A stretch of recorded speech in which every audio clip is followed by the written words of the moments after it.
Have the same and worse in store for me, though. I thought the best defense was an attack.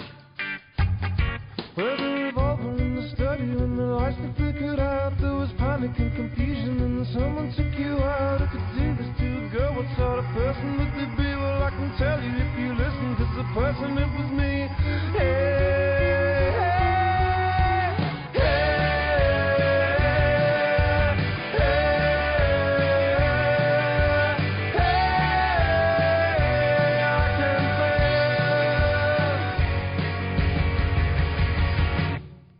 Though the fantasy, it entertains me. You know that I would never see it through. Despite the pain in this imagination, the only thing I seem to see is you.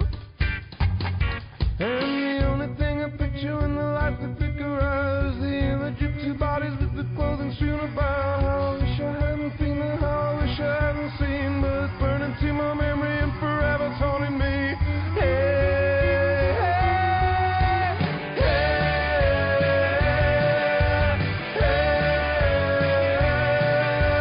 hey, I can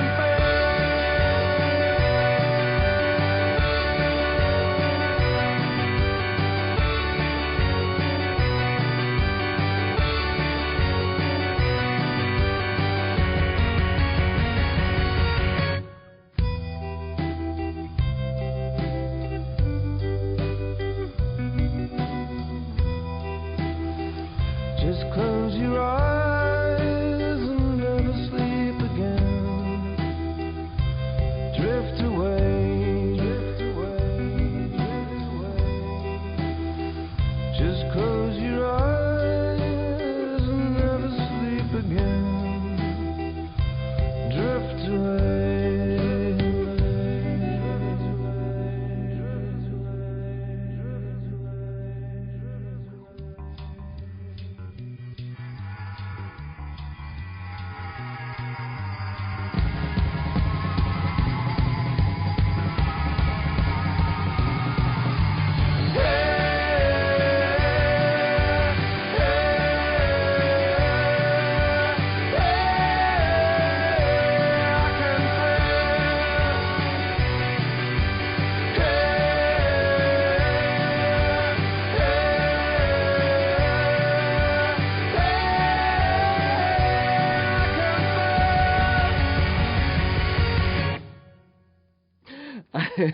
I see by your doleful glare that you don't approve of my choice as the opener today. The reason why I played that is 3 out of 10. What? 3 out of 10? 3 out of 10, yeah. That's not bad. Yeah. Let me just explain that that's a band called Heavy Ball, and the reason why I played that is because that band is half Northern Irish. Yeah. Indeed, and they should be supported. I think they've got a commendable tone to them. Yes. And I think there's a lot of talent there, and I think it should be encouraged. And people should not stare at me balefully when I play something that's not Dave D, Dozy, Ibiki, Mick and Titch. This is the way I'm going to be today, and I'm sorry. Good morning, everyone. The number 3. What a grey day. What a horrible... You sound muffled. I'm not muffled. You sounded. I know, but that's not my fault if I sound muffled. I'm standing here. Sorry, I'm no, I am standing up. No, I am sitting here talking normally. If I sound muffled, it's because there's some fault in the machinery. I know something. What? I thought about you at the weekend. Did you? That's Saturday morning, actually. Thank you very much. Yes. And You mean instead of golf? And congratulations to Graham McDowell. I thought he was very unfortunate. He was coming 7 under on Saturday night, and suddenly what happened on Sunday, I have no idea. The wheels fell off. I lost my concentration. Yeah. Whatever happened there, I just couldn't. It didn't happen for me. But it was a great experience. I looked at this thing and I said... Did you? I said... Oh, the say when you looked at it. I said, I bet you he never, ever thought about buying one of those. What is it? Never. You looked at the thing. Was this in a shop or a store of some kind? In a store. And I said, I bet... Because I laughed out loud. I saw a thing the other day, and it's like a thing that used to have people used to use in parks. You know the fellow used to pick up the piece of paper? Aye. The spike on I said, I'll need one of those. What did you look at? I said to myself, I bet you he never, because I've never, ever, ever thought about buying this item. I'm Never almost- crossed my mind. I'm almost and I afraid was to so ask you what it surprised. is. What is I it? was so surprised when I found them selling them. I never thought about it that they sold them. Be careful what you say here. I know. There are people listening who perhaps aren't as broad-minded as we are. And I looked around. No, I looked around me, and I was on my own, and there was no one there for me to say, "Look what they're selling." Did you lift one up and look at it? Oh, I laughed. Honestly, I laughed out loud. What is it? A hot water bottle No. cover? What? Ladders. Ladders? Yeah, did you ever buy a ladder? Did you ever think Yes. about buying a ladder? Of course. I don't believe you. I have a ladder at home. You haven't. I have. It's a kind of an aluminium ladder. And You it comes haven't? out. Yeah. I keep it out in my... What do you do? What do you do with I climb up on it. it? When the urge takes you. No, sometimes you have to climb up and do things, like change a bulb or something like that. Or With a ladder? what do you do? I Get your wife to lift you? I What? laughed. All ships, all shapes, all sizes, ladders that fold up. Yeah. I looked at them and I laughed, and I looked around to see if anyone was about it. I said, look, Do you not have a ladder at they home? sell ladders in here. I know, but why not? I can't understand your thought process. I thought it was builders that had ladders. No, you need a ladder in your home, especially if you've got a high ceiling of some kind. I know Ken's got ladders in here. Well, Ken needs them to keep him busy. I would borrow Ken's ladders from time to But time. you can't go down here and his get a back. ladder. You can't take BBC property home with you. I took Ken's ladder a couple of weeks ago. You took BBC property? Mm. You took it home and used it for your own No. personal gain? No, my wife Are wanted you it. admitting it? No, my You wife took wanted BBC property and used it for non-BBC it. purposes? I didn't use it. Well, your wife used it for... She's not an employee of the BBC, is she? She's No. insured? Did she take a risk while she was on that ladder? If she'd have fallen off that ladder, the BBC would have been responsible because it's a BBC ladder. right. Did she take a risk? Did you fill in No, a risk she was doing assessment form? She was doing the gutter at the back of the house. Ah, she was. A gentleman threatens me and he says, I have Tommy the cat. Unless the following conditions are met, I will be stuck with him. I have only asked a few favours of you in the past and have been constantly rebuffed. That sounds like a general complaint. Where did you buy it? Pardon? Where did you get it? I bought it in one of the big stores. That BBQ, remember those places used to be there? Are they still there? I only went once. But how did you get it home? How did I get it home? Aye. I can't remember. I see. No, I think I had a car that could stick it in. I could stick it in the back. It stuck out the back, and then I had a bit of cord or something. I can do stuff like that if I have to. I don't like it, but I can do it if I have to. I often take my ladder out. Yes, often. I can't believe that Often. you have a ladder. I can't understand why you... I mean, me of all people. It's just a single ladder. It's a single ladder. What do you mean? It's not a double one. It's not a set of steps. No, it's a thing that comes out. It's a set of steps. What do you yeah. mean things out? It's like a triangle. You pull it out. No, Aye, little a thing step- at the top. step- yeah, you have it a goes step like that. ladder. A step ladder. I have one of those. You haven't got a ladder. As such? You haven't got a single ladder. No, but you didn't specify a single ladder. Here, No, listen, even if people listen to this program, they wonder when it's going I to can't start. believe that you have steps either. I have steps. I'll bring you... No, I won't bring you down. I'll bring them up here and show them to you. People listening will not believe that this program has started, but let me just say it has started. And if you want to contact this program, there's no reason at all why you shouldn't, because after all, the Lord isn't here, so you need to talk to somebody to make you feel normal. 08459 555 678. The Flying Bacon, nobody knows where it is. Do you know where the Flying Bacon is? Where is it? Nobody knows. Maybe off in a tear to some casino. The text messaging service is 81771, and the what's the other thing that we do? What is it? The text, the phone number? Oh, the email. jerry.anderson@bbc.co.uk. And I'm going to set up a Twitter account this week. No, yes, I am. I say, you laugh, Luddite. You must understand there are people out there dying to tweet her. Tweet or whatever it is. They're dying to tweet. They're dying to tweet because we can... See, the only thing is, like, everybody else is tweeting, but we're not. Now, I have been on Facebook. I had to get off it because I couldn't believe the things that people were saying. And they put up photographs and everything. They always put up photographs that make you look as if you're drunk. Do you know the way you get a photograph taken, your eyes are half closed? You know, you're blinking. But sure, people People have done that to me all the time. You're standing there with a drink, right? And somebody takes a photograph of you, and you just happen to blink at that time, and your eyes are just three-quarters open. No, sorry, three-quarters closed. But the novelty factors wore off that night. No, but you look as if you're falling, and people put them up. Last week. What? Thomasina closed hers last week. Well, that was due. So we warned her. I know. I have only asked a few favours of you in the past. No, I had to stop Facebook. For the it's vain and the insane. That's No, what it's not. for, yeah. Facebook is okay, but see, people abuse it, and people like me who are famous. People who are vain use it. No, they say terrible things about me. Awful. Yes. And some of them not true. But imagine you even reading it. That's I know, but I was reading it, You surely. see, that's I vanity. stopped it, but I said, Vanity. no, but tweeting's another matter.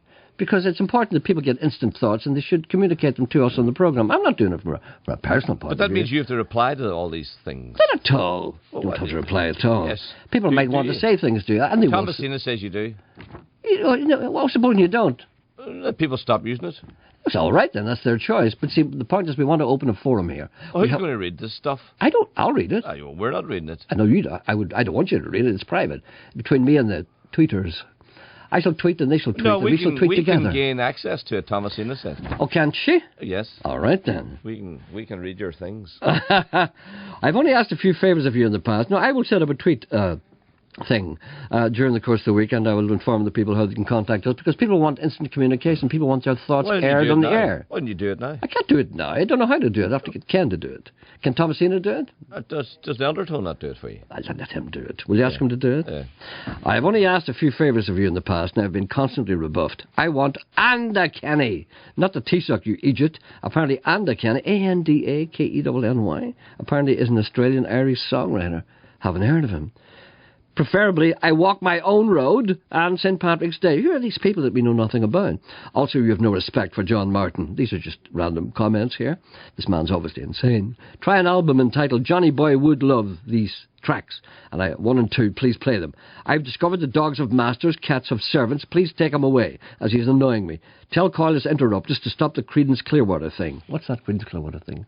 Have you got an obsession with Creedence Clearwater? I think I have. Do you? Do you play them in the afternoon? Are you sure? Yeah. This person is listening. He wants you to stop it. Well, you see, there's a listener who requests them every day. Why doesn't that listener get himself a box set, leave the rest of us alone?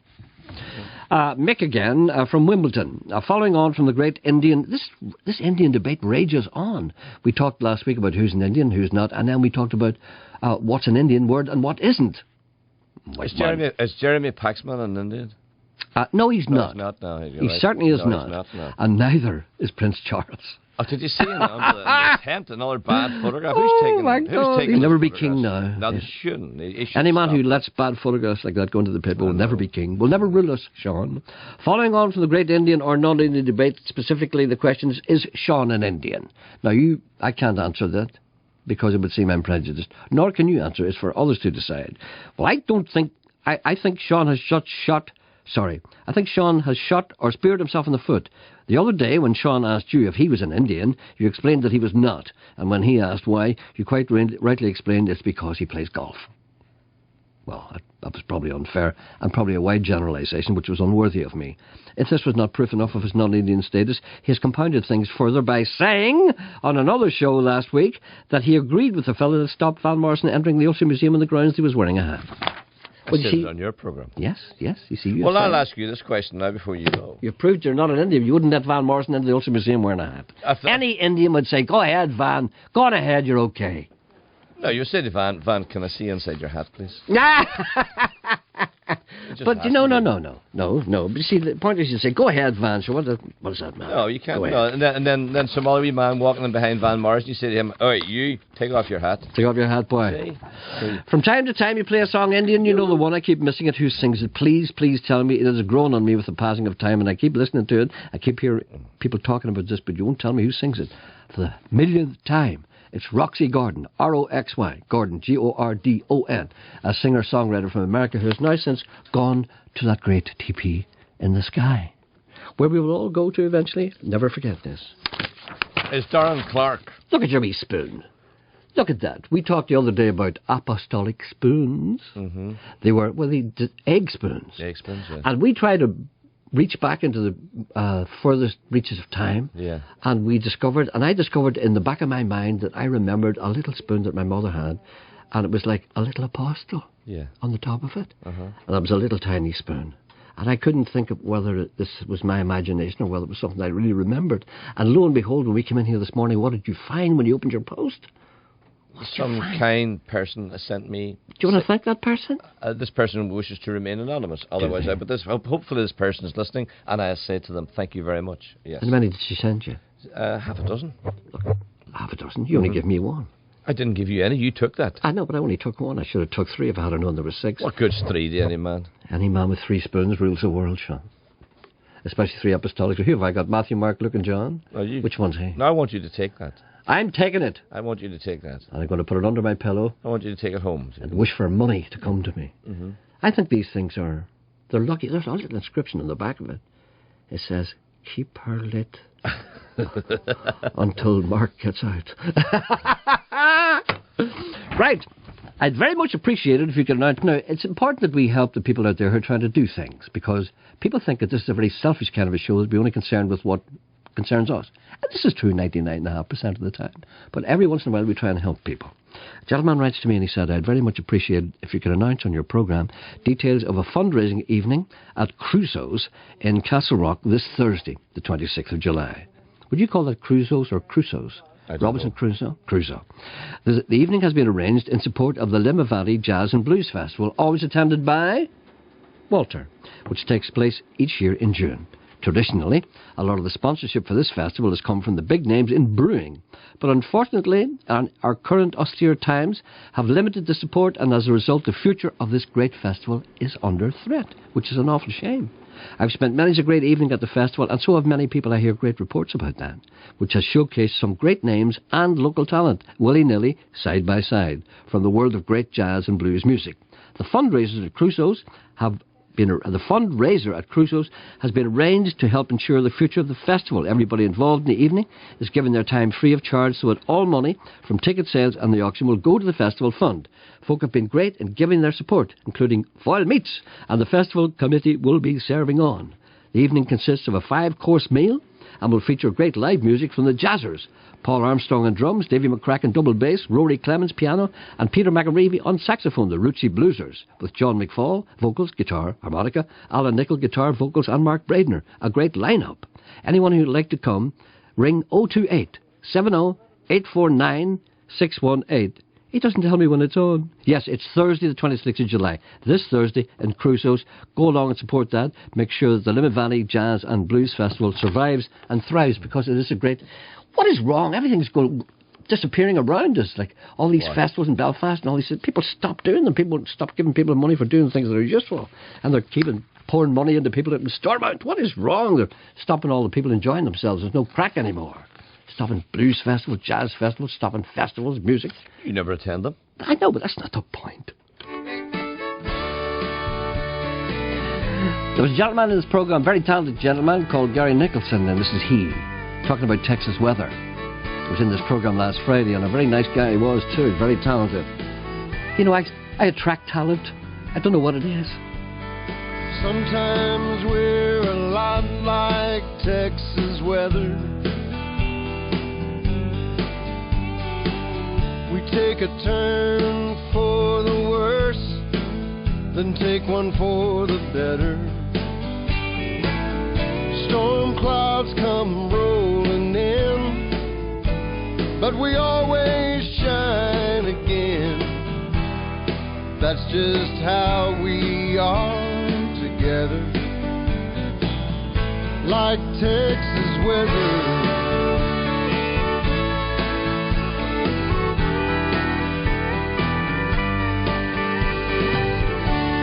The wind blows wild out on the plain,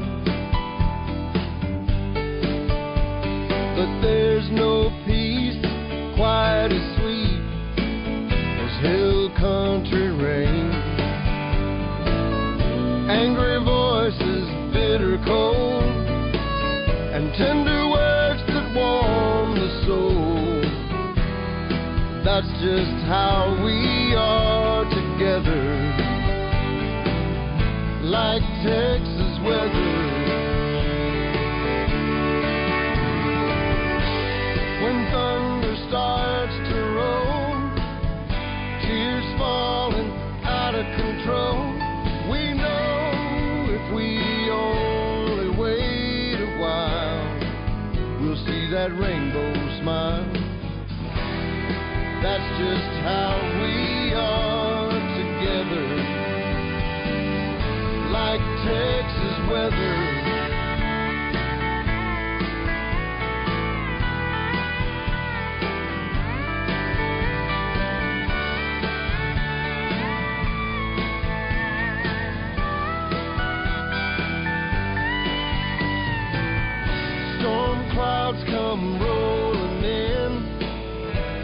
but we always shine again. That's just how we are together, like Texas weather. We've come to love the way we are together, like Texas weather.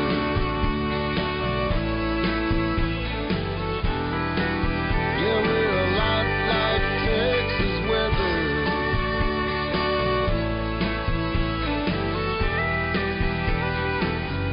Like Texas weather.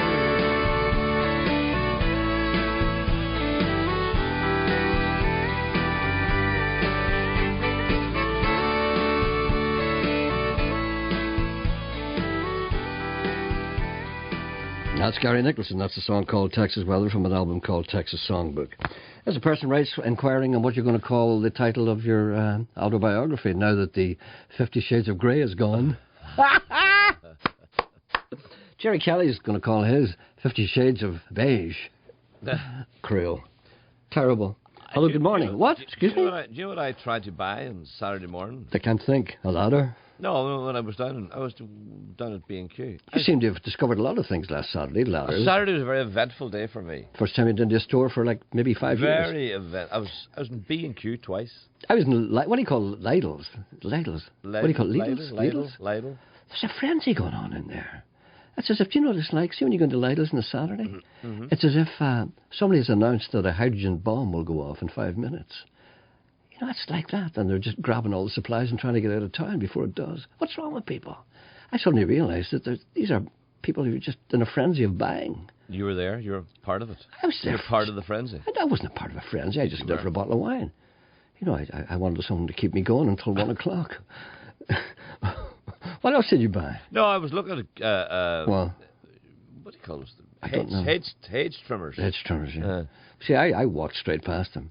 See, I just go straight to the drink. No, I stood looking at them. I bet there's a lot of people standing looking at them too. No, I was the only one there. Do you know what you are? You're a garden centre Catholic. And I was there, and then I looked around me, and then I lifted one up, and I felt the weight of it. But they're tied on. You can't even lift them down. Yeah, no wonder. Yeah. And I was looking around me, but nobody came near me. Of course. Of course. The usual. Yeah. And I walked out again.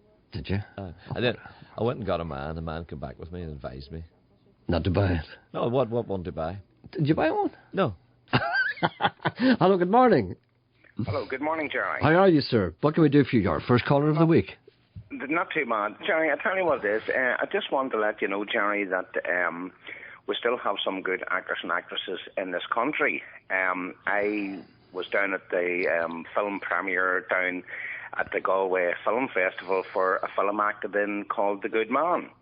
Well, the Good Man? What is that? I thought you were going to talk about Terry Hooley's film. I think that was premiered down. That won the prize down there, didn't it? Yeah, well, actually, I starred with Aidan Gillen in the film. You did? Yes, I did. I went toe-to-toe with the scene. Aidan Gillen from The Wire? Yes. And many other productions? Yes, I did indeed. And I was...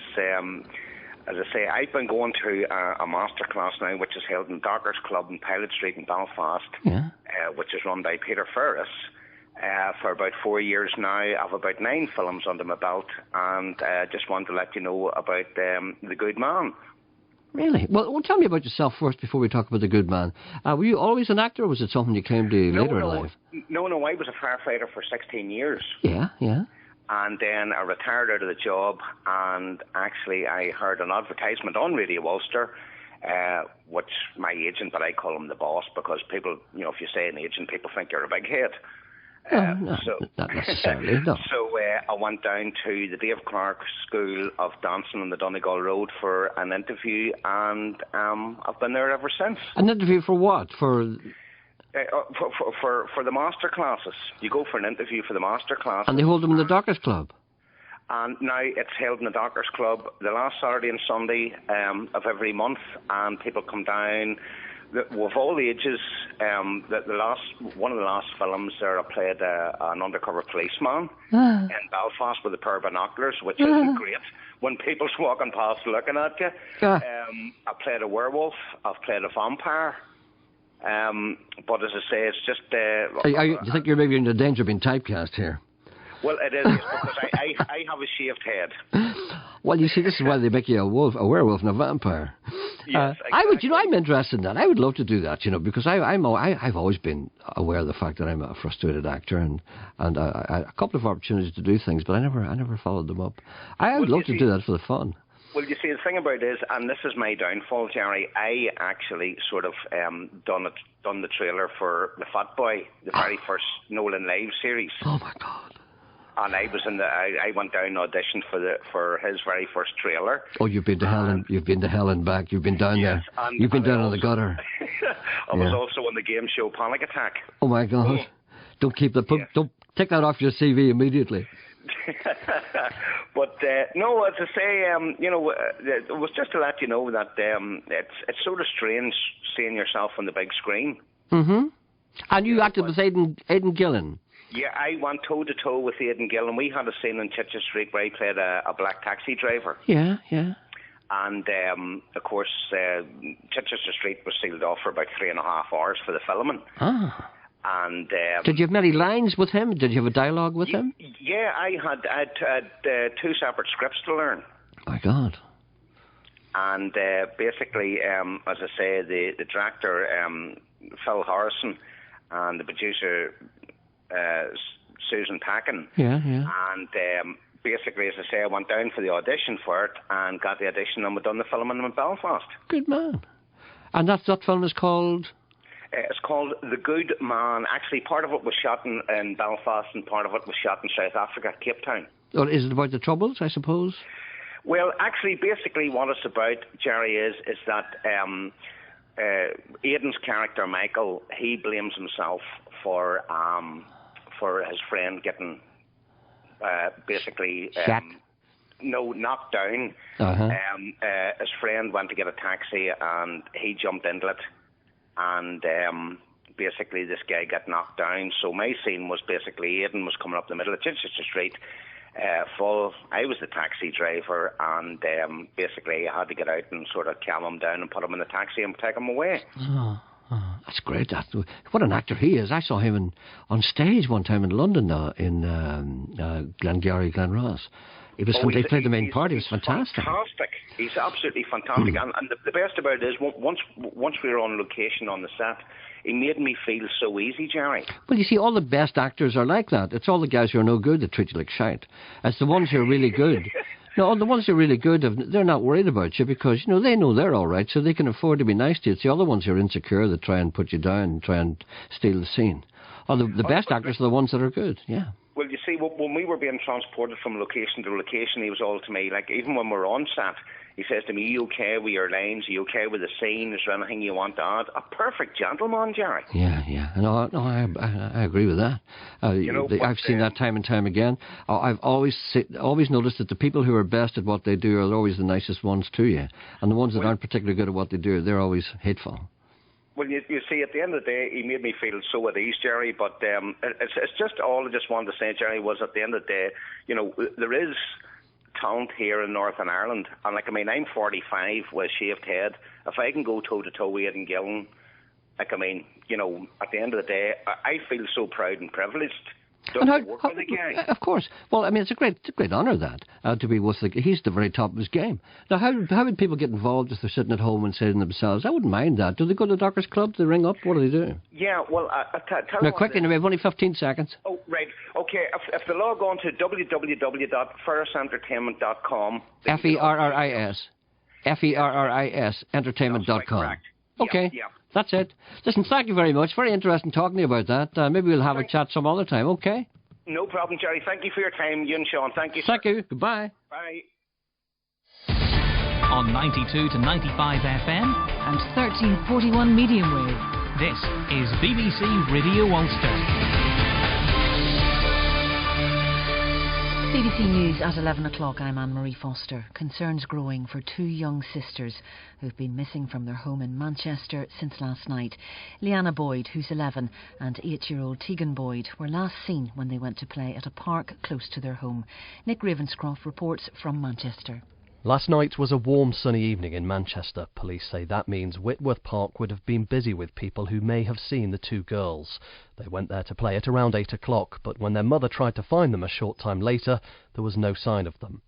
The park, near to where Leanna and Tegan live, is just south of the city centre and is surrounded by busy roads. Both girls are white with brown hair. 11-year-old Leanna was wearing a brown cardigan and black leggings. 8-year-old Tegan had denim shorts and a green top on. A shop's been destroyed and several others damaged in a fire in North Belfast. Part of an adjoining storage building has collapsed in the blaze on the Crumlin Road. There are no reports of any injuries.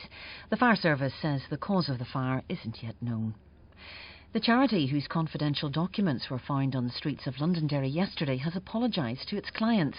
Contact NI, which runs the Lifeline telephone service, says it will be contacting around 20 people whose identities have been revealed.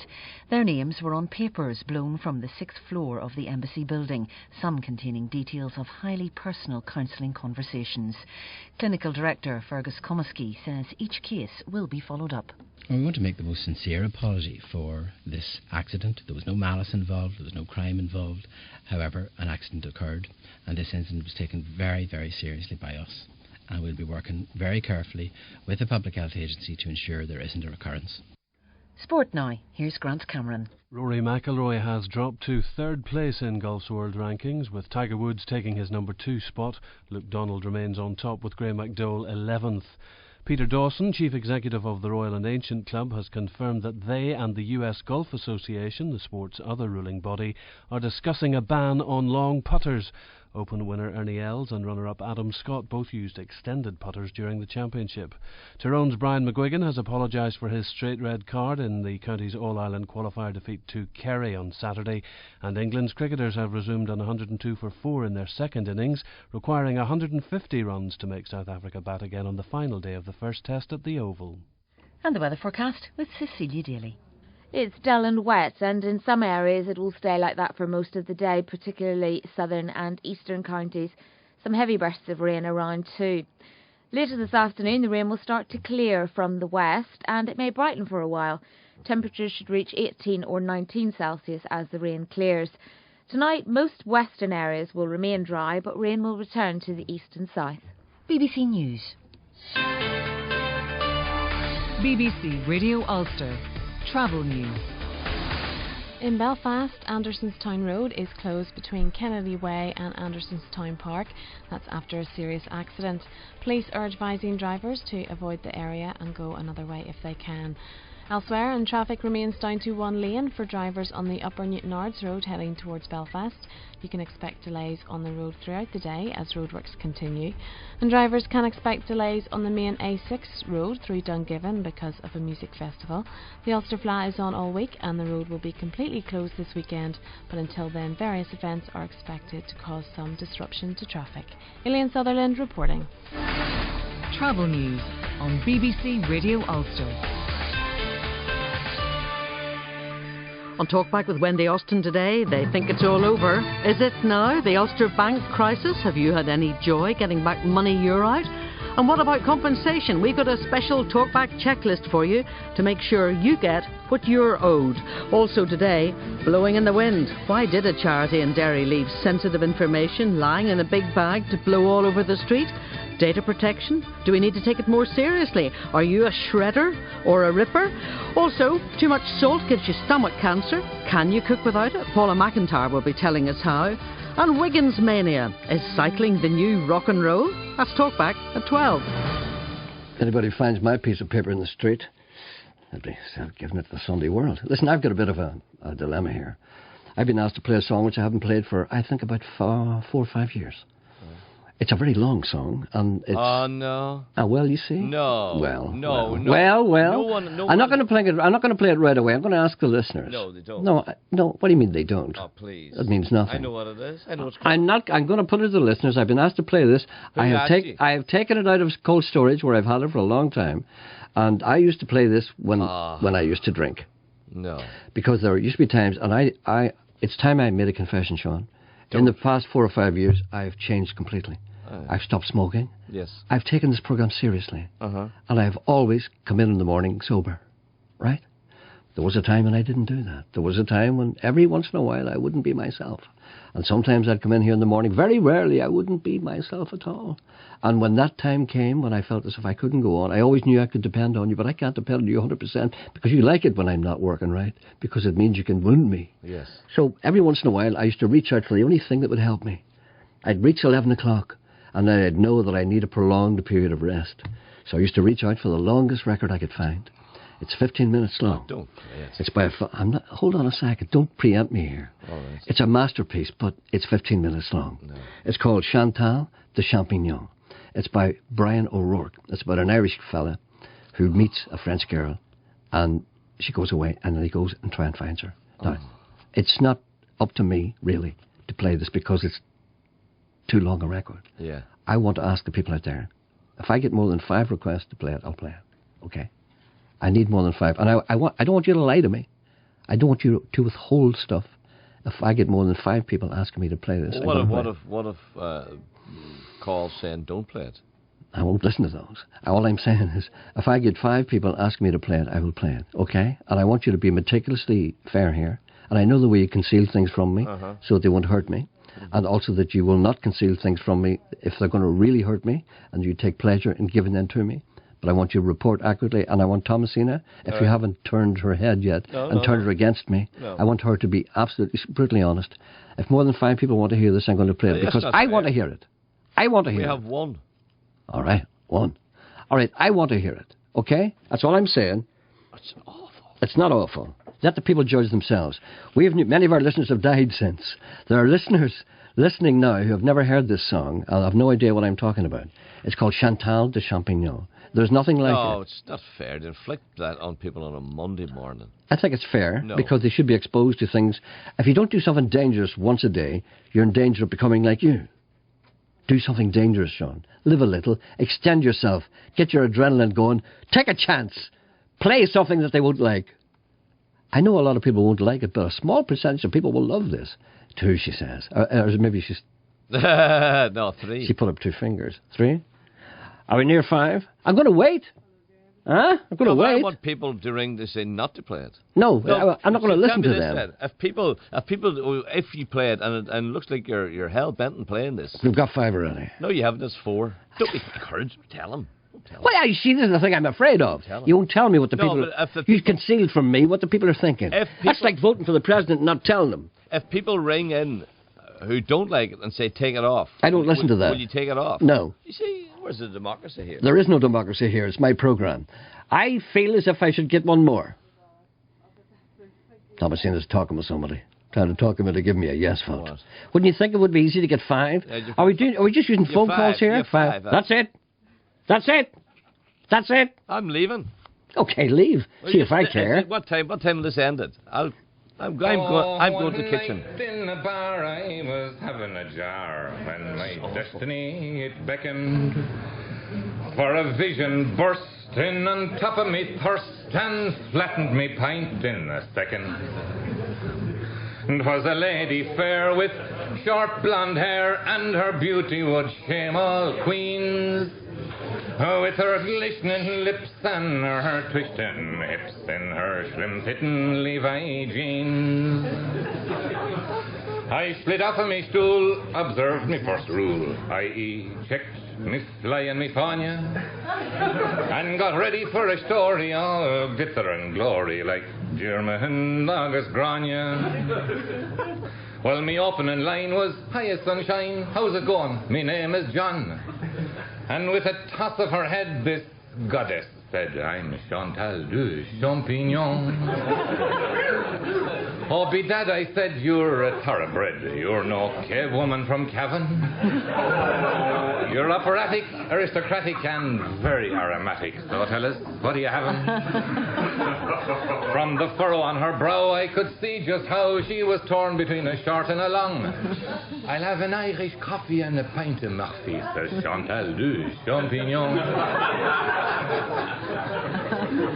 She'd been hitching around, and as yet she hadn't found any savages scouting for scalps. She had scaled the peaks of Kildare and Leaks, which left her homesick for the Alps. She'd seen nearly all of Donegal and learned Sláinte and Slán agus Bannock, when some racial purist who couldn't stand tourists told her go to hell or to Connacht. So here she lands with the week on her hands before flying back to France. And she'd like to get to know Galway and Mayo. So boys, I saw me chance. I said, I'm your man, I've a highest van, and I've damn all to do just now. And me 5-acre farm won't come to no harm. Sure the calf can milk the cow.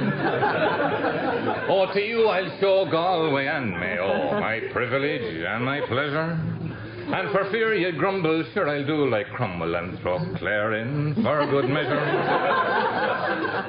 So to hell with the silage, let's clock up some mileage. You'll be as safe as with your daddy. She said, I like you more than I did before. I'll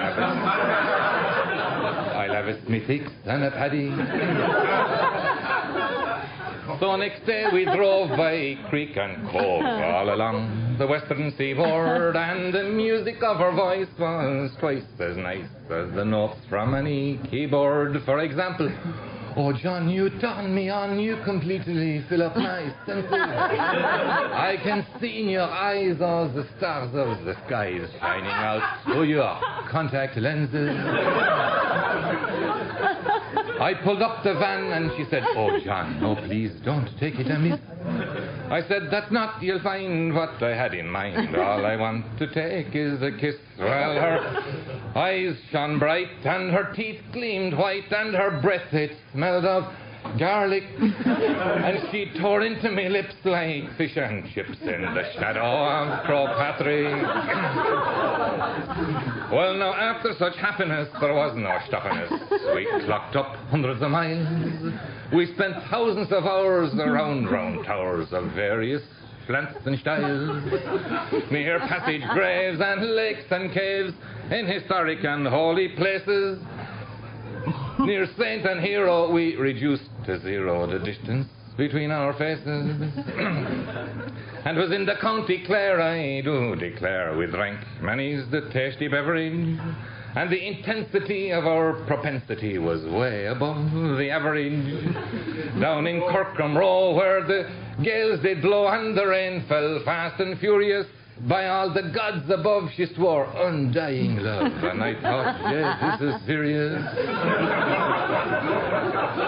And at Powell-na-Brone, under 20 ton of stone, we drank rainbow-coloured wine. Oh, inside in that dolman, sure, I pitied King Solomon. He could keep his concubine.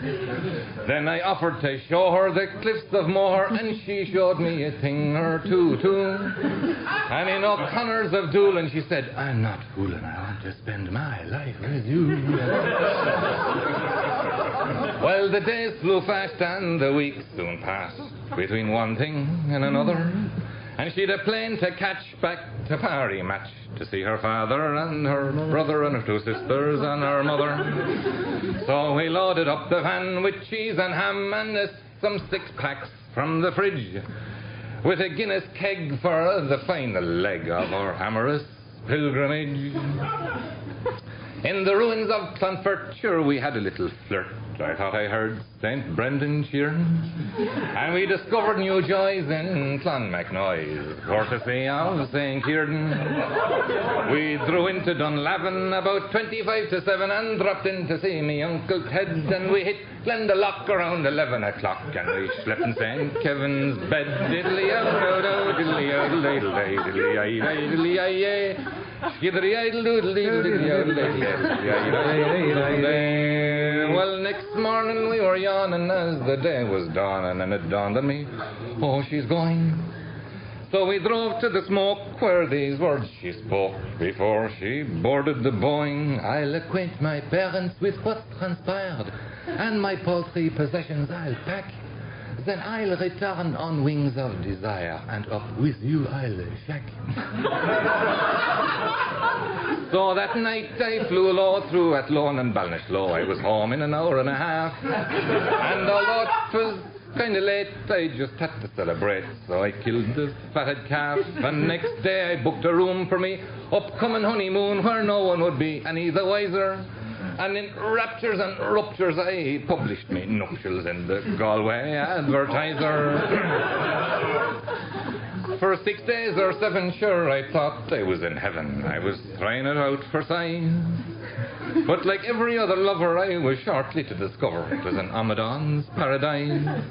For while I was thinking that the kingdom had come and chanting Hallelujah, Chantal was listening to a different drum and singing Johnny I Hardly Knew Ya.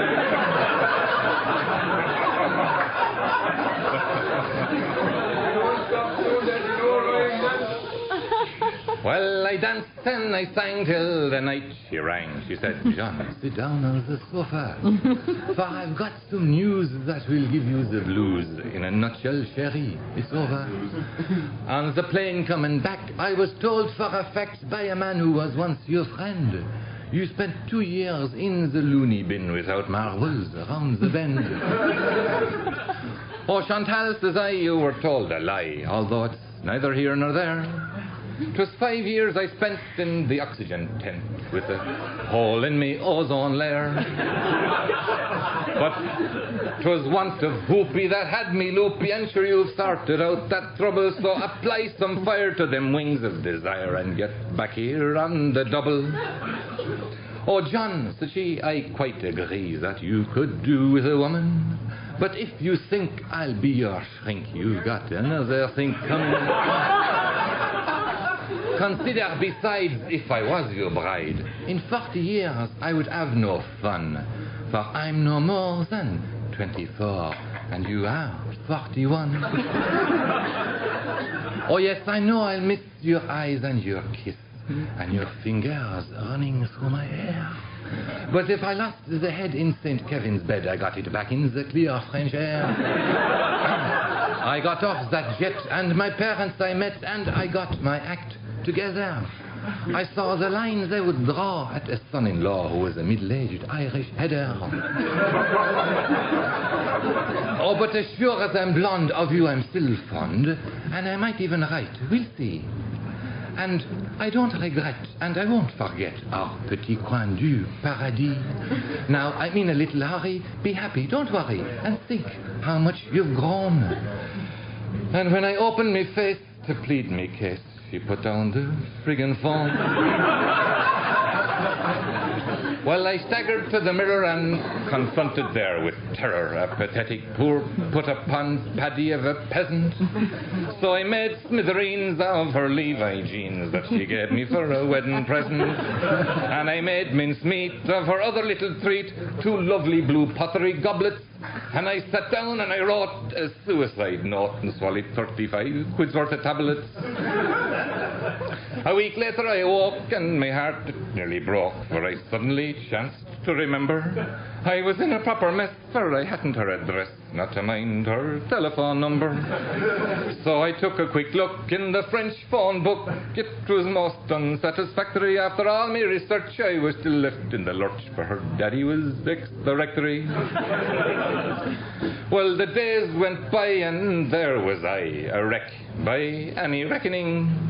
Sure, I lost 2 stone sitting by the phone, but the silence from France was deafening. Oh, me breath I baited, for the post I waited all day and all night long, but ne'er a letter nor a card came up the yard from Chantal du Champignon. And then I tried to make a pass at her via our ambassador. I explained I was besotted. He was very sympathetic, but said something about ethics, and he told me to get knotted. Then I hired a spy whose fees were high to assist my research along. Well, he collected his fees, but came up with no leads on Chantal du Champignon. Or was she down at heel in the town of Lille, or at large in La Rochelle, letting down her hair in the Folie Bergère, belly dancing her way to hell? Was she singing the blues below in Toulouse, or picking pockets in Perpignan?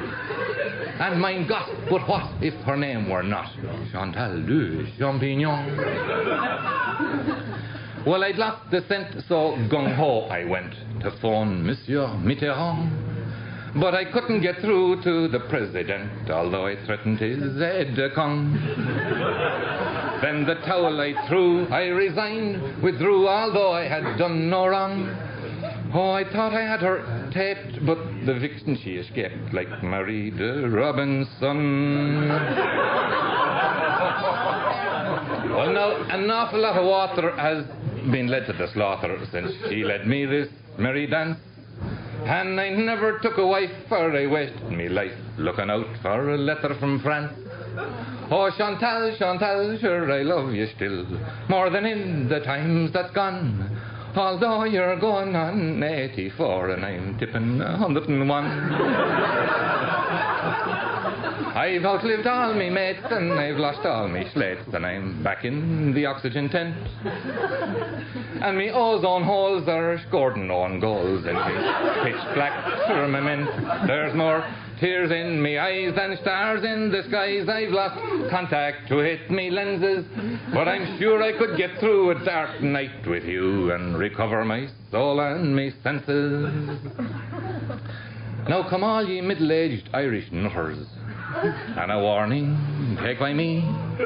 Take care when you go out to get scuttered in your local hostelry. Don't be a fool, stay up on your stool, sit tight and drink yourself stupid. Give your number 1 to whiskey and rum and don't waste your vote on Cupid. And if by chance some goddess from France with luminous short blonde hair lights up your horizon, stick to your poison. In 2 simple words, beware. Make no overture, give no misguided tour, 'cause dear my Douglas Grania went wrong. And after all your mileage, she leave you sitting in your silage like Chantal du Champignon. Well, now, although you're jarred, please disregard the advice I gave you just then, or you'll be stuck in first gear for 100 years like a bloody old farmyard hen. For when all is said and done, I once flew near the sun. For 1 week I was a swan. I was on the wing and I learned to sing with Chantal de Champignon. Oh, Chantal, Chantal, I hope you're still my pal, and don't think this song a blunder, for I adore far more than I ever did before the ground you walk on, or maybe lie under. Oh, don't take a dim view if I laugh at you. What do you think I'm doing to me? And please God in St. Kevin, sure we might find again in heaven our petit coin du paradis, mon amour, our petit coin du paradis. That's Brian O'Rourke. That's a song called Chantal du Champignon. I have to say, a mixed reaction. A mixed reaction. People like that, some people don't. But, you know, where else would you hear that? You're not going to hear that in downtown. You're not going to hear that in Five Live with a fat boy. You're not going to hear that in City Beat. You're not going to hear that anywhere. Nobody else would play that. I know. But see, do you not feel the energy from that? No. Gerry, say hello to Liz, Charlie Hillen in Dundrum. We listen to you every day, and Sean too. That's from Ma Dingle in Bangor. Gentleman on the line, I believe, really liked that. Hello, good morning. Hello, Gerry. Yes, good morning. How are you? Gerry, you are taking a liberty that doesn't belong to you. Sean, who is this? That's Eugene. Yes, what seems to be wrong with Eugene? Gerry, Eugene, what liberty am I taking here? Well, the liberty of insulting listeners with rubbish. You see, that's all a matter of opinion. You see, it's what's called... It's not a matter of opinion. It's a matter of your opinion. It's not a people's opinion. You're throwing that on the people, and it's absolute rubbish. And you think it's nice, and you're going on there saying that other stations don't play it, and this don't play it. I tell you, why they don't play it? Because it's rubbish, Gerry. Well, you appear to have a strong view, and I respect that. This is my... No, Gerry, you don't respect it, because if you respected it, you wouldn't play it. But I like to throw these things out there and see what the people think of them, and you don't like it, that's fine. As soon as the BBC throws you out the batter. Oh, Sean, there's no need for that. Explain to him how it works. Tell him I have no money. Well, the thing we can know is you must have plenty, because that is terrible. I'll tell you something, Gerry. I'll tell you something. You throw out a sort of like a survey to the people, and you find it's absolute. It doesn't even make sense, Gerry. It does if you listen to it. See, well, people are sending me emails all the time and sending me texts, and it's about half and half, which is about right. Gerry, but Jerry, sorry to interrupt, but the thing is, is I'm coming on the air. I can send you a text. Anybody can send you a text and sit behind doors and send texts. I'm telling you straight to your face, Jerry. Yes. That is rubbish. But that's your opinion. You get that into your head, the better. No, but that's just your opinion. No, it's not. Yes, it is. Who else? Yeah, it's your opinion. Jerry, I'm a listener. As you may say, I'm a listener, and I do like your show, and you do put on some fantastic records. But Jerry, you have reached the pit today. You have reached the pit, son. All right. You go home, Jerry, and get in a dark room and close the curtains. No, you're entitled to your opinion. That's fine. I shall go home and not draw the curtains. There's a man on too who disagrees. Well, you see, I expect this, but I'm not putting this man on just because he disagrees with what this man is saying. This man has got his opinion, and he's entitled to it. This is why my grandfather fell at Ypres. That's right. Eugene didn't like it. Thank you, Eugene, for your contribution. It is valued, and we value your call. Thank you. Bye. Bye, sir. There's a call on too. Hello, good morning. Hiya, Jerry. You're on my side today for some reason. On your side, who are you, I wonder? I'm from near Dungannon. Yes. And I've talked to you many a time, but I don't know why, but I begged you many a time as well to play that, and you kind of refused. Oh, no, I didn't play it for a long time because I didn't have it. I hadn't got it. I discovered it the other day. But then, sure, me and you and Sean was arguing, and Sean admitted that he was the one that put the spanner in the works. But anyway, I was going to congratulate you and say what a thing to enlighten the public with. That man that missed the whole beauty of that bit of poetry, unfortunately, I doubt some way or another he needs to take a different look at life or a different angle or something and see humour and all that as a way of getting over awful hurdles, Unfortunately, as I have discovered sitting in the seat for quite a long time, is that our education system is not what it should be. But that's okay. He's entitled to his opinion, as indeed are you, and I thank you very much.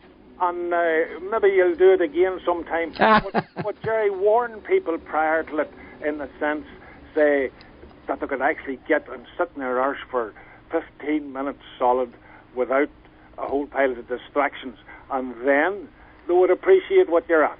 It's a little bit of poetry, I always thought. But you know what I mean, in the way, if you give them a warning, so it's say some woman or whatever, a man or whatever, was running around with a hoover or driving their car or something, so that they actually concentrate on the works, and they'd be in fits of laughter. If they weren't, there'd be something ailing them. Well, there you go. I should live dangerously, I say. That's my medicine for today, anyway, Jerry. Good man. Thank you very much.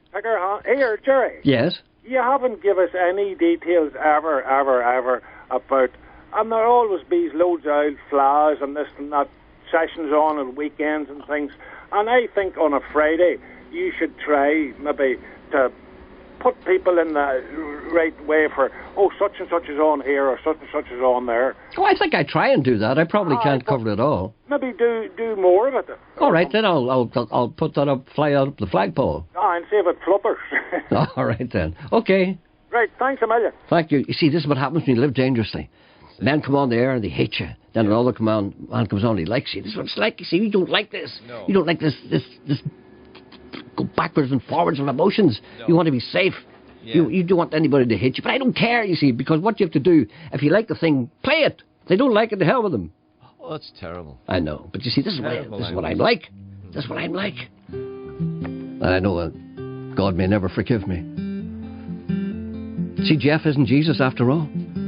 Did you see that the other night? Not at all. Jeff's rejected his baby Jesus. It's not right.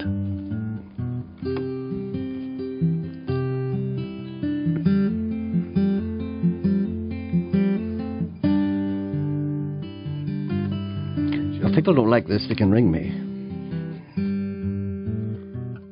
Well, he was a wino, tried and true.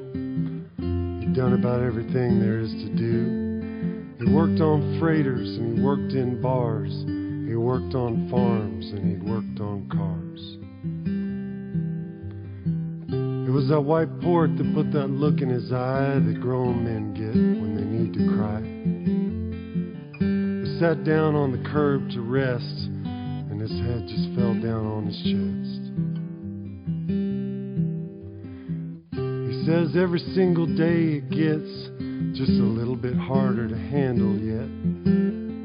Then he lost the thread and his mind got cluttered, and the words just rolled off down the gutter. Well, he was an elevator man in a cheap hotel in exchange for the rent on a one-room cell. And he's old, years beyond his time, no thanks to the world and the white port wine. So he said, son, he always called me son, he said, life for you has just begun. And then he told me a story that I'd heard before, how he fell in love with the Dallas whore. Now he could cut through the years to the very night when it ended in a whorehouse fight, and she turned his last proposal down in favor of being a girl about town.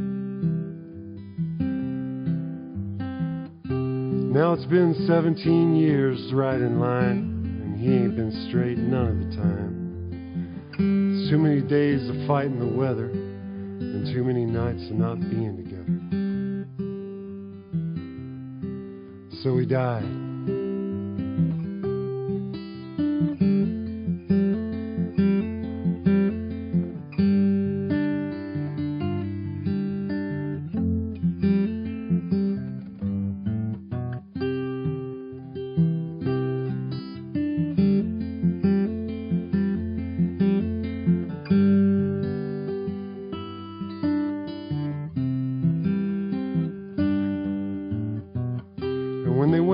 Personal effects, in among the stubs from the welfare checks was a crumbling picture of a girl in a door and an address in Dallas and nothing more. And the welfare people provided the priests and a couple from the mission down the street sang Amazing Grace, and no one cried except some lady in black way off to the side. We all left and she's standing there, a black veil covering her silver hair. Old one-eyed John said her name was Alice, and she used to be a whore in Dallas. So let him roar, oh let him roll. I bet he's gone to Dallas, rest his soul. Oh, you let him roll. Lord, let him roar. He always said that heaven was just a Dallas whore. Yes, you let him roar. Oh, let him roll.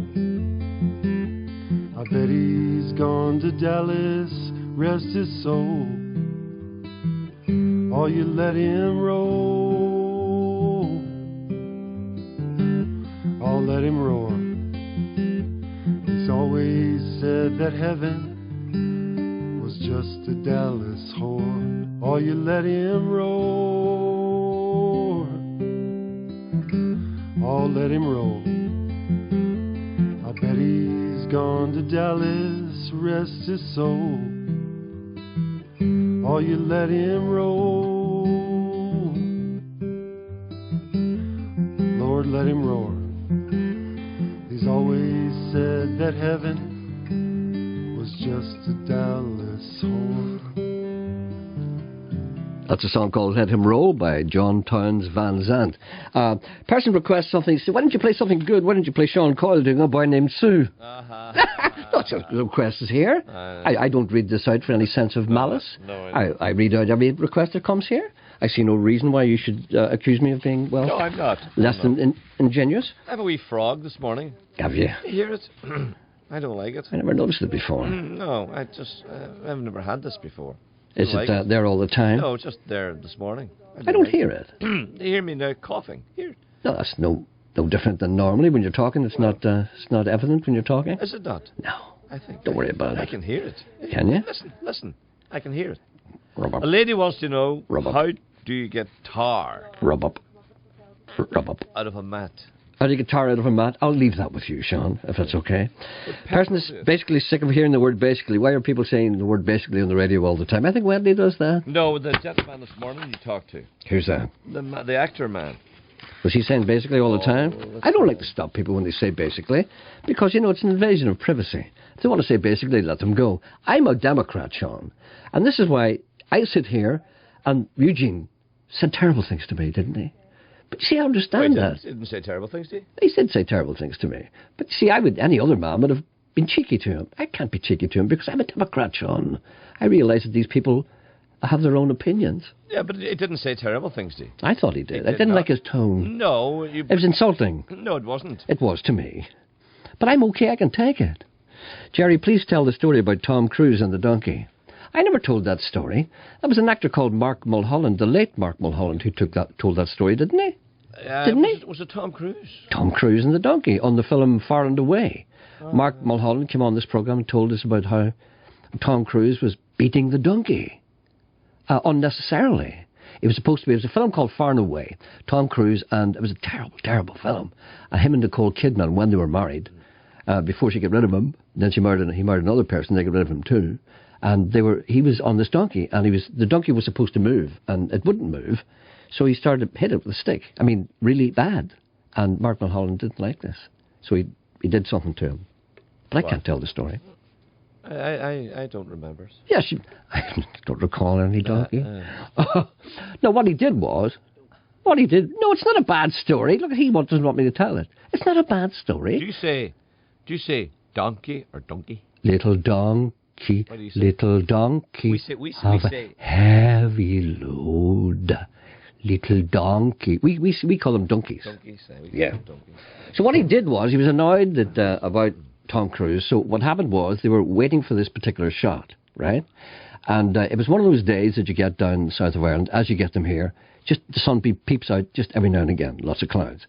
And because they'd shot the rest of the scene in sunlight, they couldn't finish it until they had a little sunlight. So every time the sun came out, it would only come out for like a minute, that kind of thing. So they had to be really quick. So he was one of the things that you can do if you're an actor. Mark was playing in this scene with Tom Cruise, right? And if you're an actor and you're perspiring profusely, or you're uncomfortable, you can shout "make up," and a person runs over and dabs your thing, your forehead, whatever it is. So every time the sun came out, just for a minute, Mark will go "make up." So they never got the shot done all day, and Tom Cruise was going to strangle him. Anyway, there's more to it than that. I don't think that's the story. That's the story. No, that's the story. No, there's a story there. That's a story about the sun. That's a story about the story. No, I think the sun and the donkey are two different stories. The sun also rises. I think they're two different stories. Do you think so? Mm-hmm.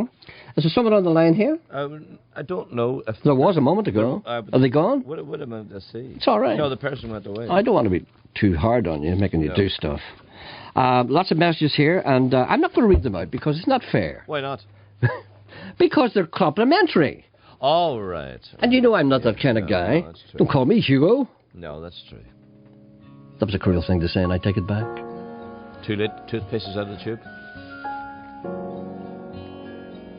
Say a thing, take it back, God says. What's that?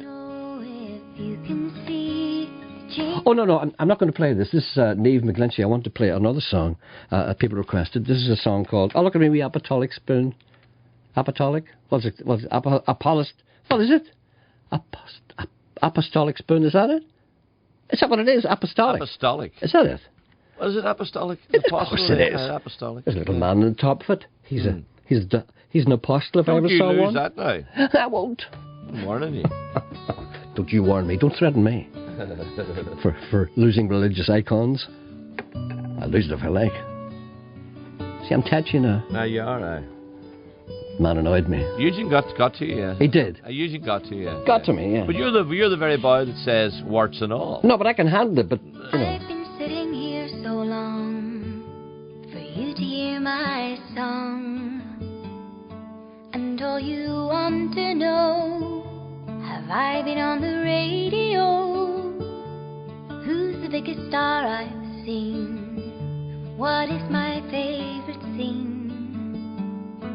And And if I get the job, will I sing on Mars? Yes, sir, I would sing on Mars. I'd play upon a star. I'd sing songs of the sun. And when my job was done, I would say I love you so. I'd like to play one more, just for all young lovers, for the road. Tell me, son, yes, just how far I need to go to be a star. I have had my highs and lows. I've worked in every show. I've played in every town. I've brought some houses down. The critics never noticed me. I am not a star, you see. But yet I give my heart to every part. I would stand for hours and hours. I'd walk through some showers with my dancing shoes and my dreams and views. I'd walk upon an empty stage with one line in my face, to be told don't phone us, but we'll phone you.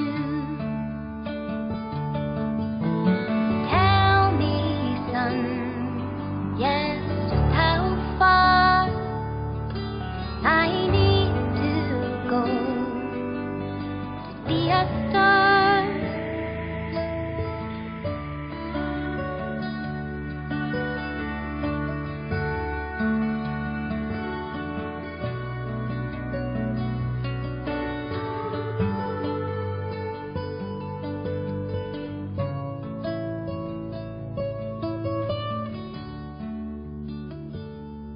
Every day the same old scene, the same old happenings, 100 miles of shows, and yet no place to go.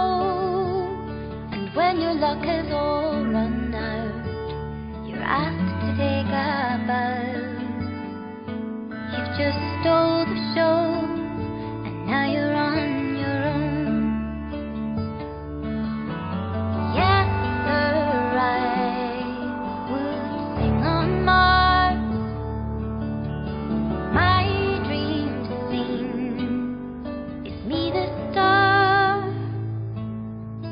me a star. I am a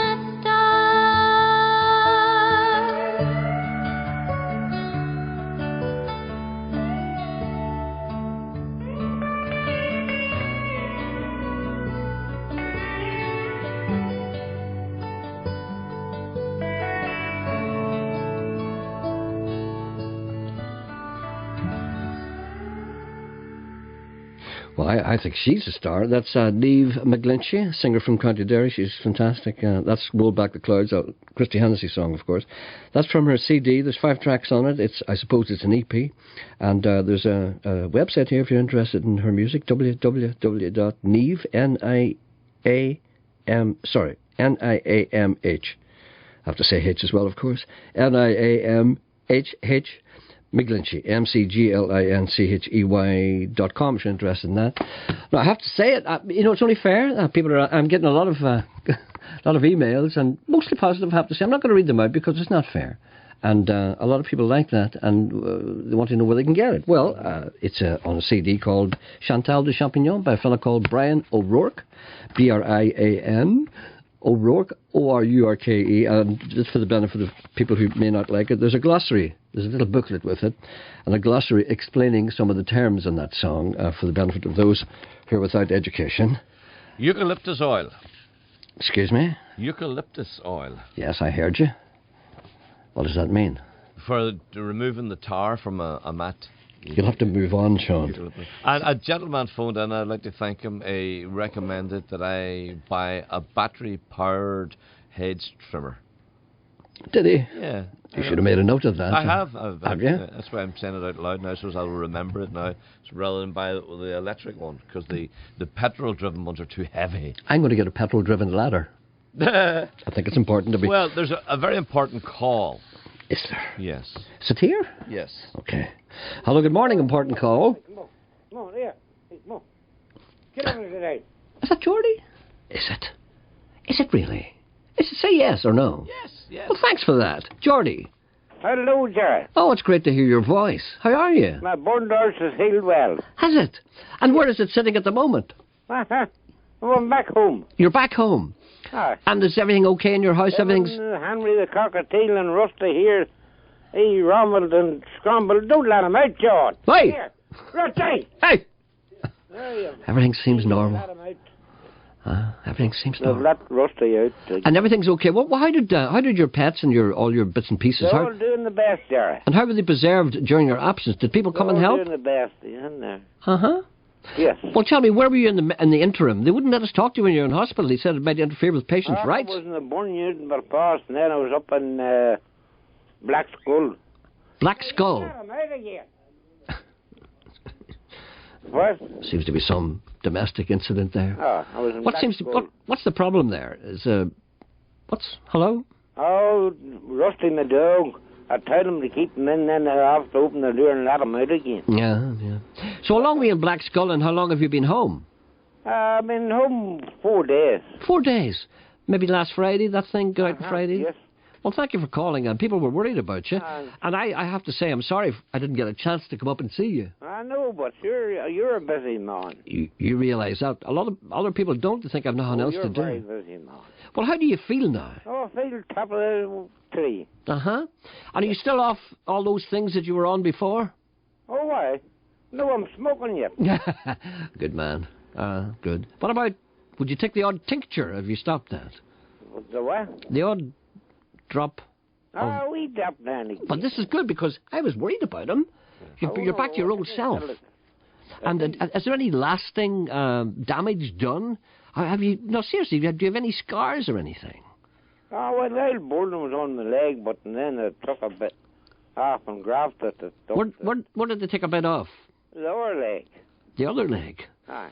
Right, so there's bits of your right leg and your left leg. Hokey cokey, you'll be confused if you ever have to do that. Put your left leg in, just no, that one. So everything worked out all right, Gerry. Uh-huh. Thanks to all them burden unit people and all my friends, they kept coming calling in and seen animals and all was all right and fed them and all, And it must have been a very painful thing. Oh, it was, Gerry. What happened was you were standing in front of the fire and the fire, I know. Your clothes went in fire. In the fire again. I mean, you're lucky you survived. I was. The man, the doctor says, if you'd been a big man, strong man, he says, you'd have been dead. Is that right? So there's the thing that people should... We saw it, he said. That can happen very easily. I mean, in a cold night there, you're standing in front of the fire and you're looking around you and saying... And see, once your trousers go on fire, I mean, that's kind of it, isn't it? That's kind of it. It's every man for himself then. I'll give you a wee buzz again sometime. Okay, then. We'll talk to you again, Geordie. A lot of people will be glad. You ever let the week get out? All right, then. Bye-bye. Bye. Bye. He's still not quite himself. No, because I noticed that I blame you there too. You weren't listening really. You weren't. You were all. I never listened to Geordie. No, you were all over the place there, and you didn't let Geordie talk. And Geordie's concerned about the dog. He's concerned about Rusty. Rusty's out, and I would like to know more about that. But you didn't go down that road. Why don't you ring him and ask him about Rusty? No, he's concerned about Rusty. There's something going on there. Why does he not want Rusty out? I didn't want to. He wanted to go and get Rusty back. That's why. Well, I didn't want to pry.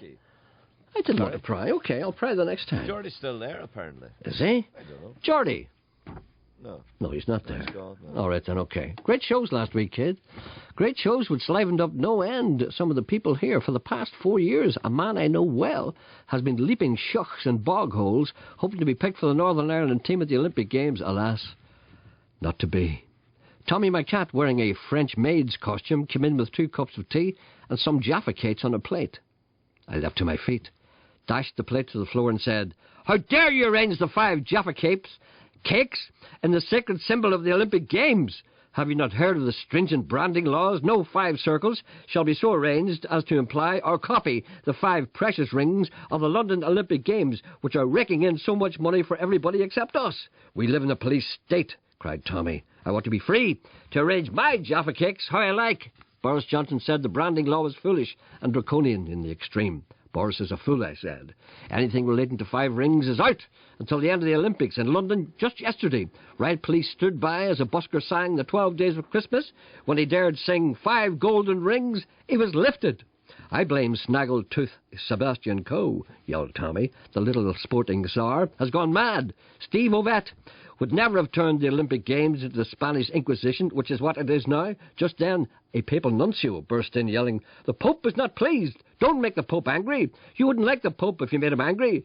Tommy pointed to a picture of Martin Luther eating an ice pop and said, "We are not Catholics, we is Protestant. Everyone is a Catholic in the eyes of the Pope," shrieked the wee Roman hitman. "Nay, nay, nay," screamed Jim Rogers. "Food, glorious food," yelled Stephen Nolan. "The reality is," said Mark Durkin, standing at a street corner with Alex Atwood and a couple of hard nuts from the SDLP. "The President is not a crook," said Nigel Dodds. "I just don't know what to do with myself," said Mike Nesbitt. "Turned out nice again," snarled David Ford. I turned to Tommy and roared, "Look at you started with your Jaffa Cakes." "Jaffa Cakes!" yelled Stephen Nolan, and the lard man ran into my house like Patrick Moore in Speed. As he lumbered past me, I yelled, 5 circles! 5 circles of fat around Stephen Nolan's neck!" Jim Allister went by on a hobby horse, pulled by a donkey, jumping over a tomato, and said, "I shall not take it lying down, standing up, sitting, or hanging by my heels from a banana tree." "Jim ain't going to take it," said Tommy. "Then let him eat cake," I replied. "Cake? Jaffa Cake!" yelled Stephen Nolan as he burst out of my house, taking half the gable wall with him to 5 Live, where they love him. Tired me out, that. Energy there. I'm all about energy. People don't realise the energy I expend here. Sister, I have reached the end, oh Lord. Teach me how to fly. Yes, I want to learn to rise away.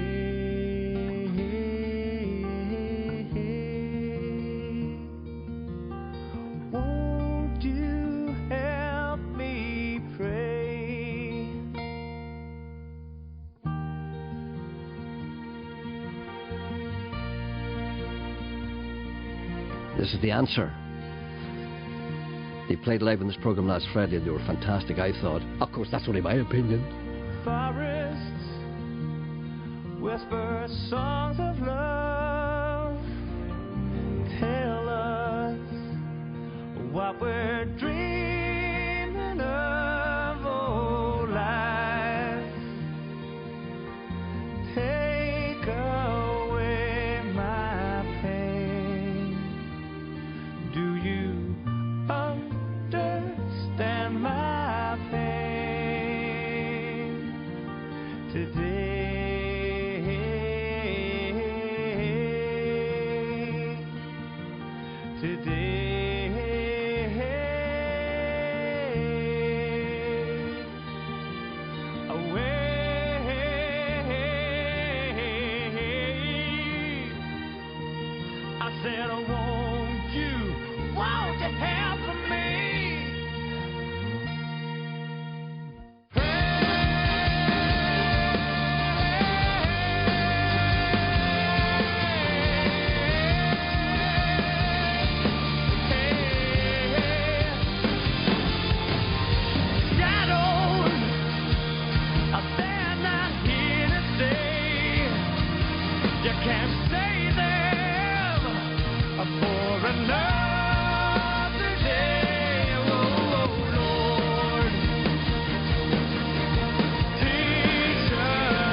That's the answer. That's a song called Rise.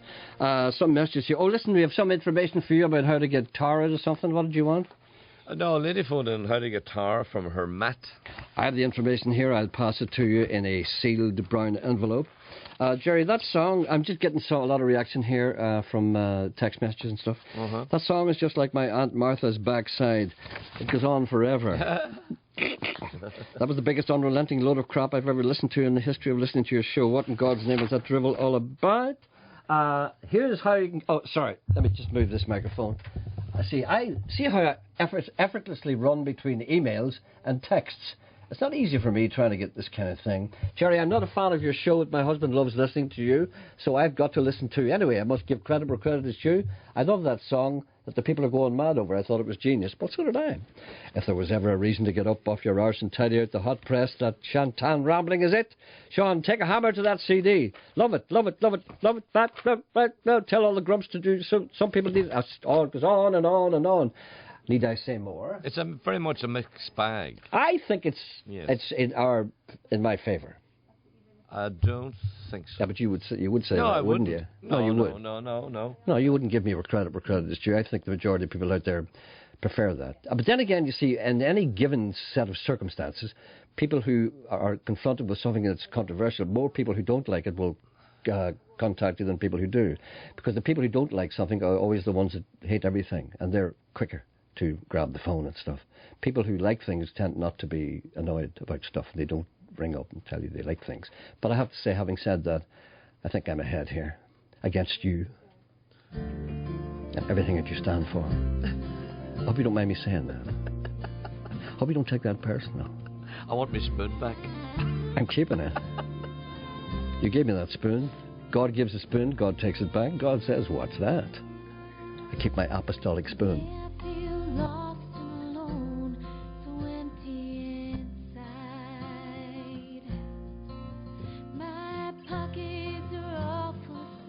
You see, if I read out all these, it'd frighten people.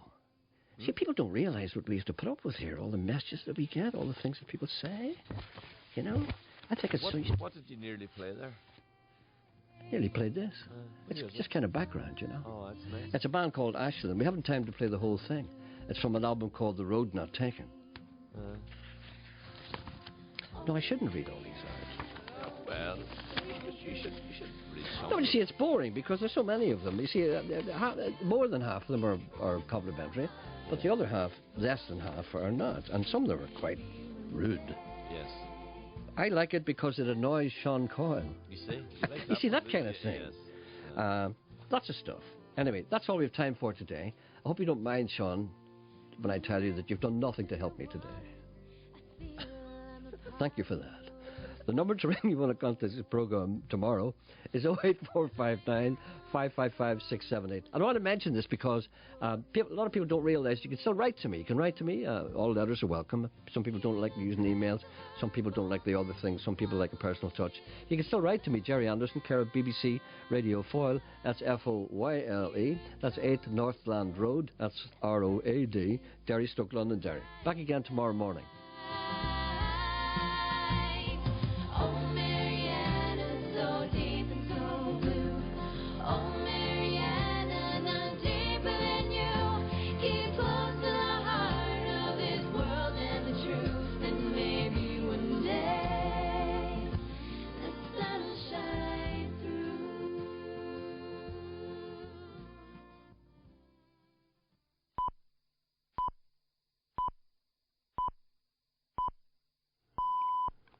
It's 12 o'clock. This is Talk Back with Wendy Austin today. They think it's all over.